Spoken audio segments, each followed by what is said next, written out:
Hello, everybody, and thank you for tuning in to the Liberty Report.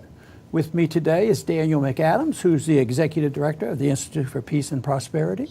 Daniel, good to see you today. Good morning, Dr. Paul. Oh, very good. Today we have a very special guest. Indeed. And a real expert on libertarianism, somebody I've known for a good many years. She's been an activist in libertarian politics, and she's been active in biophysics. She has a PhD in biophysics, has done a lot of biomedical research. Very interested in the FDA and writing a book on that. But first, I want to welcome J Ruwart today to our show. Well, thank you. It's great to be here. Dr. Ruwart, one of the things that fascinated me about your bio is that you are a well-respected scientist of very high achievement, yet you went on to specialize in helping to train other scientists to communicate with the rest of us who don't understand that language. And I think that makes you a wonderful communicator to be able to bridge those two worlds, and I think it's fascinating. You've also been so effective as an activist, but you've also been a candidate for many offices. You've run and you've embraced politics as well as education and activism. At the risk of moving into political territory maybe a little earlier than we wanted to, I was wondering if you could let us know a little bit about what you're thinking of those, because there is a tension obviously between politics and activism, and where do you fall, particularly at this particular juncture? Mm-hmm.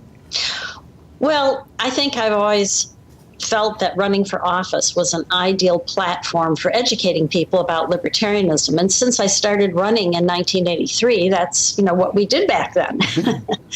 But as far as moving forward, I think one of the things we've found that because just of the way the system's set up, it's very hard for libertarians to get elected.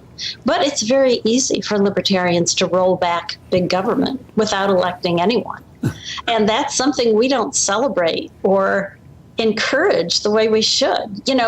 When I ran for city commission in '83, I wasn't running as a libertarian, but the press figured if they called me a libertarian and smeared me that way, then no one would pay attention. Well, it backfired, because then I had to explain the entire libertarian philosophy throughout my candidacy, and people got it. So then when the city tried to take property by eminent domain and have this big bond issue to reroute the railroad tracks, which was a big boondoggle, when I attended a meeting, a gentleman came up to me and he put $200 in cash in my hand before he spoke a word to me.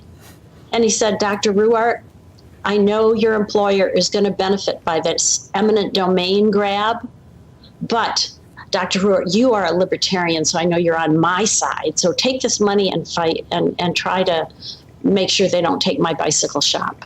Mm-hmm. That is an incredible trust that someone has, especially since I had conflicts of interest, obviously.